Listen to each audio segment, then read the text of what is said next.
Hi guys, it's Leslie.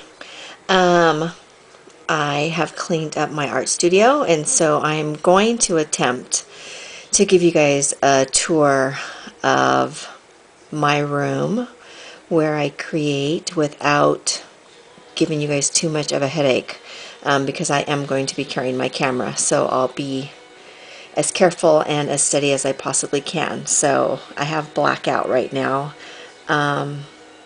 And so this is my art studio. This was originally my oldest boy's room before he moved out. And, well, he moved out and then he moved back home. So when he had moved out, we moved my room, which was downstairs in the downstairs front part of the house. And we moved it upstairs so that I could be with the rest of the family. Anyways, my son ended up moving home, and so he took the downstairs bedroom. So this is the entryway of my room, and I know that it's still kind of cluttered, but you know what, it takes on my personality and who I am, so I like it. I have a lot of things out because I tend to be the type of crafter that if I don't have things out, then I'm not going to use them. So you'll notice that I still have a lot of things on the ground, and that's purposeful, because if I put things away and I can't see them, then I don't use them. So when you walk into my room, yes, we have started painting on the closet doors. This is my daughter and I.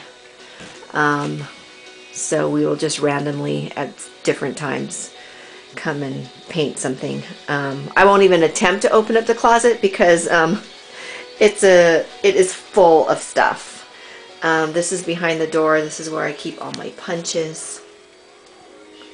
And I used to have like 3 times as many years ago, and I got rid of them all. And some of them I wish I'd never gotten rid of, but I kept the ones that I use most frequently. And then this is just kind of an inspiration board that I have of things that are important to me. Those are inspiration boards that I made for my kids years ago. And then this is an old baker's rack when my husband and I first got married, and I have it full with stamp sets, and my flowers and my ribbon. So it's out and it's accessible for me, so that I will use it. And then I'm stepping on things. I have more flowers and more ribbon down here. My very, very old, the original Sizzix die cut machine. Some unfinished projects. Don't we all have those? I have a ton of them. And yeah, that was my latest haul at Michael's when Recollections were on sale. And then this is my sewing station. And this is just an old table that we found in someone's front yard. So came home and covered it with one of my grandma's old tablecloths. And so this is where I sew. And I have all my card making things right here. And just some really cool things that mean a lot to me. This is full of, you can't really see it, but it says Blow. And when I first started Dandelion Wishes, my girlfriend went to a field of dandelions, and inside of here is full of dandelion clocks. The things that you blow off dandelions are called clocks. And a really cool thing about this window is that when I was starting my nonprofit and I had named it Dandelion Wishes, right down below is our front yard, and one day I came up here and this entire window, the screen, was covered in dandelions. It was kind of my epiphany that what I was venturing into was the right thing to do. So that was kind of cool. I have butterflies hanging up on the window, as well as little fairies that I made. So, and my son's old football sticker. And then here's a bookshelf with my idea books and just all of my metal embellishments, and just stuff. Everyone has full of stuff. My room is full of inspiration. This was my canvas that I made last year. My printer, this painting was done by one of my students when I taught. Very powerful story behind this painting. It changed this little girl's and her mom's life because of what she painted here. So that's where I keep my printer. This is my scrapbooking table.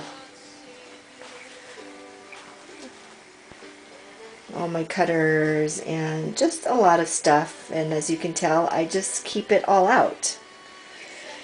My ATG gun, saw Arlene's video today about blinging it up, so we'll see if I can pull some bling out.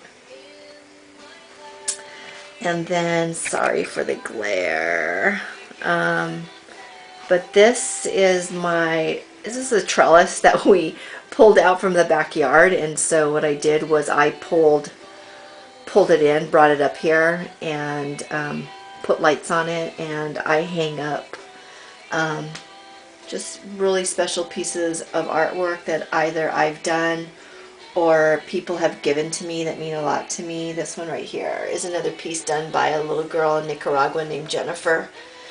She painted that for me, and then I shared that piece with you. And so down below, sorry you guys if this is really shaky, are all my canvases.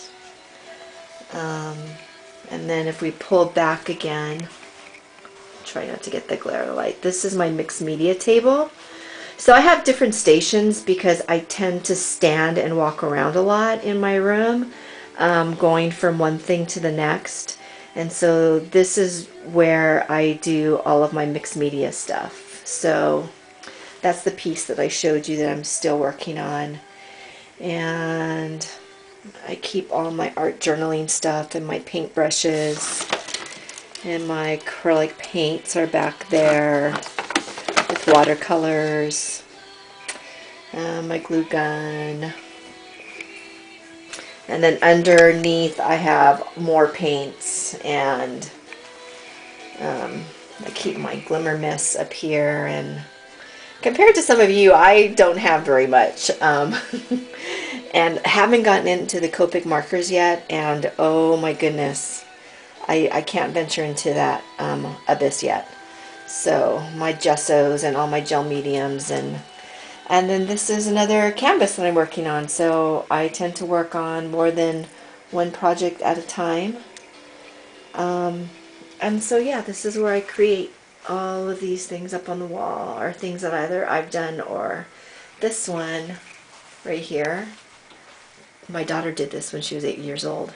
They were learning about artists, and so she studied Seurat, and she painted this picture on Seurat's, his technique was pointillism. Anyway, she painted it all with Q-tips. I'll get really close and you can see all the dots on it. Isn't that cool? I love it. So that's her piece. And so that's it. I hope you enjoyed my little tour. This is where I hang out. Alright guys, have a good weekend.